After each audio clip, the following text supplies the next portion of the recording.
Cristiano Ronaldo. When you hear that name, your mind probably jumps straight to the impossible goals, the packed stadiums, the gleaming trophies. But here's the thing. There are really two Ronaldos. You've got the athlete, the guy who completely redefined what a human being could do on a football pitch. And then you have CR7, the global brand, the marketing juggernaut, the cultural icon. For years, these two identities have been fused together, each one making the other stronger. And that's the big question, isn't it? Who is the real Cristiano Ronaldo? Is the brand something separate from the man? Or are they just two sides of the same unstoppable ambition? To really get a grasp on the whole Ronaldo phenomenon, you have to unpack both. So let's just lay it all out. On one hand, you have the athlete, and the numbers, they're just mind-bending. 5 Ballon d'Or awards, 5 Champions League titles, well over 700 goals in his career. Just incredible. But then, on the other hand, you have the brand. We're talking about the first person to ever smash 500 million followers on Instagram, a massive empire of CR7 products, and contracts that just obliterate records. One is built on pure athletic genius, the other on pure marketability. But, as you're about to see, they both come from the exact same place, an absolutely unbreakable will. And to find where that will comes from, we got to go all the way back to the beginning.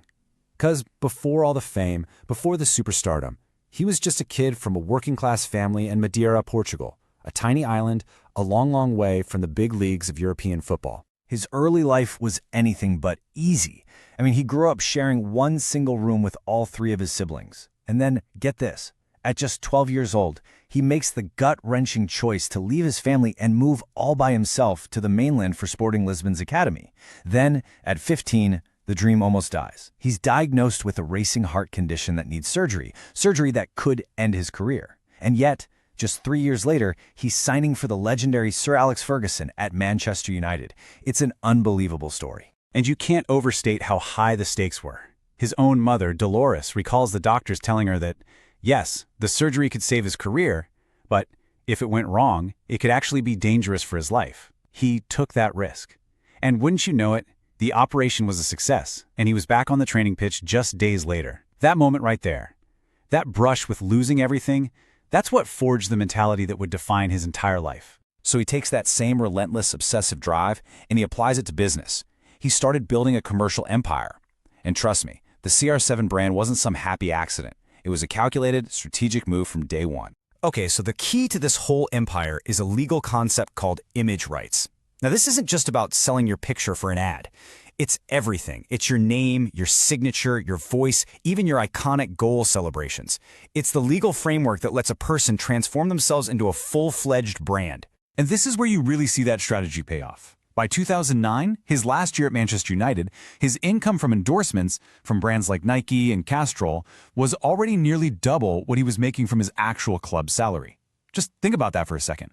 He was already making more money being a brand than he was being a player. CR7 was becoming bigger than Cristiano Ronaldo. And then came this really pivotal moment, the 2006 World Cup. After a clash that got his Manchester United teammate Wayne Rooney sent off, Ronaldo was caught winking at his own bench. The English media went after him, hard. They made him public enemy #1. But all that hate, it didn't break him, it forged him. He came back to Manchester completely transformed. He went from a flashy, skinny winger to what his teammates started calling a midweight boxer. Physically dominant, mentally untouchable, and just ready to take over. And boy, did he take over. His record-breaking move to Real Madrid in 2009 kicked off an era of athletic performance that was, well, it was almost absurd. This is where the athlete hit his absolute terrifying peak. At Madrid, he stopped being just a great player and became a force of nature. The numbers are almost impossible to wrap your head around. It started with 42 goals in one season at Man United, which got him his first Ballon d'Or, but that was just the appetizer. He then gets to Madrid and just shatters a record that had stood for decades, becoming their all-time top scorer with an insane 324 goals. And on the biggest stage, the Champions League, he was a different beast altogether. He scored an unbelievable 10 goals in just 4 knockout games against the best teams in Europe in 2017. Oh, and he also set the all-time record for goals in a single Champions League season, with 17. See, these aren't just statistics. This is proof of a player operating on a completely different level. He was a statistical anomaly. It all built this reputation that one analyst summed up perfectly. He called him the terrifying, destructive one. At that point, it wasn't just about scoring goals anymore. It was about instilling pure fear. He wasn't just winning games. He was single-handedly taking apart Europe's absolute elite. And of course, that kind of on-field dominance was basically rocket fuel for the brand's global takeover. Every single goal, every trophy, every broken record, it didn't just add to his legacy, it added to his market value. It made the CR7 name more and more powerful. His social media reach is, well, it's like nothing we've ever seen.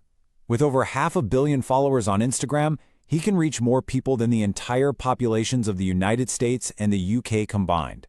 He's not just an athlete with a social media account, he is his own global media company. And he used that incredible reach to build out the CR7 universe.